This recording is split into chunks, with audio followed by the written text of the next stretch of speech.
আমার পিছনে জলসিঁড়ি আবাসন নতুন নির্মিত হলো ভিআইপি টি ক্লাব এবং মুদি দোকান। এখানে প্রতিনিয়ত বাইরের লোকজন এবং স্থানীয়রা ঘুরতে আসে। হে গাইস, আমি Amit Hasan, back to back new video. আজকে আমি চলে এসেছি জলসিঁড়ি আবাসন। আমি যেখানে আছি সেটা হচ্ছে 3 নম্বর সেক্টর, আর আমি এখন আপনাদেরকে দেখাতে যাচ্ছি 4 নম্বর সেক্টর, যেখানে রয়েছে কতগুলো চায়ের দোকান নতুন, এবং সেখানকার জায়গাগুলো রয়েছে অসম্ভব সুন্দর, এবং সেটা দেখানোর জন্য আজকে আমার এই ভিডিওটি। তো চলুন দেখে আসি সেই সুন্দর জায়গা এবং চায়ের দোকানগুলো, যেখানে মানুষ প্রতিদিনই বিকালবেলা হলে আড্ডা দেয়, স্থানীয় লোকজন এবং আশেপাশের মানুষজন যারা জলসিঁড়িতে ঘুরতে আসে। তো আমি এখন আছি 5 নম্বর সেক্টরে, এবং আমার সামনে রয়েছে একটি মুদির দোকান এবং তার সাথে রয়েছে একটি এজেন্সি। এবং এই জলসিঁড়ির মধ্যে এই 1 থেকে 2টে রয়েছে এরকম মুদির দোকান এবং চায়ের দোকান। তাছাড়া এই জলসিঁড়ির শেষ প্রান্তের মধ্যে আপনি কোনো কিছু পাবেন না। এই জায়গাটা রয়েছে আমার পিছনে দেখতে পাচ্ছেন একটা ব্রিজ, এবং তার নিচ দিয়ে চলে গেছে একটা রাস্তা যেটা মাঝিনায় চলে গেছে। তার সাথেই রয়েছে এই দোকানটি, এবং এই দোকানটি আপনাদেরকে দেখাই আমি। এই দোকানটি এই জায়গাতে নতুন দেওয়া হয় এবং প্রয়োজনীয় সকল দ্রব্য এই দোকানটিতে পাওয়া যায়। আশেপাশে প্রকল্পের কাজ চলছে, মানুষ যাতে সহজেই খাবার এবং পানি পেতে পারে, তাই এই দোকানটি দেওয়া।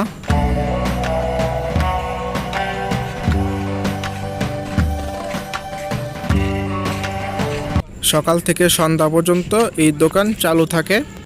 তো আমি এখন আছি জলসিঁড়ির মধ্যে শেষ প্রান্তের সাইডে একটা নামি দামি টি স্টল, এবং আমার পিছনে দেখতে পাচ্ছেন টি ক্লাব নামে এই দোকানটি পরিচিত। এখানে স্থানীয় মানুষজন এবং জলসিঁড়ি থেকে আসা মানুষজন এখানে বসে চায়ের আড্ডা দেয়, এবং এই দোকানের ভিতরে অনেক জাঁকজমক, কিন্তু আমরা এখন ভিতরে ঢুকতে পারছি না, বাইরে থেকে দেখাচ্ছি আপনাদেরকে। এইটা দোতলা একটা টি ক্লাব নামে পরিচিত দোকানটি, এবং এই দোকানটি সেম পার আমার পিছনে যে ব্রিজ, ওই ব্রিজের সাথে প্রায় অবস্থিত।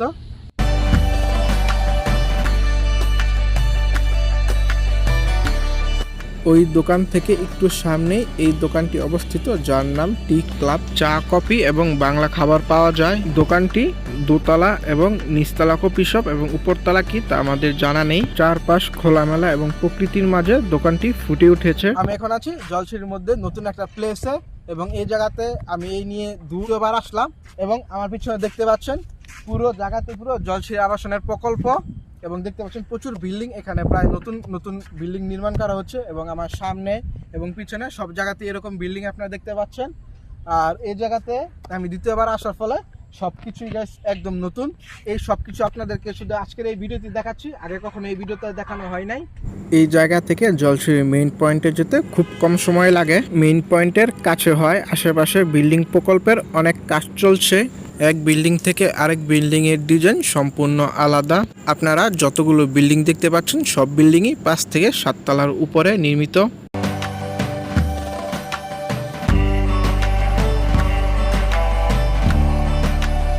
আমার পিছনে যে রাস্তা দেখতে পাচ্ছেন এই রাস্তা দিয়ে ডাইরেক্ট জলসিঁড়ির মেইন আবাসনে যাওয়া যায়।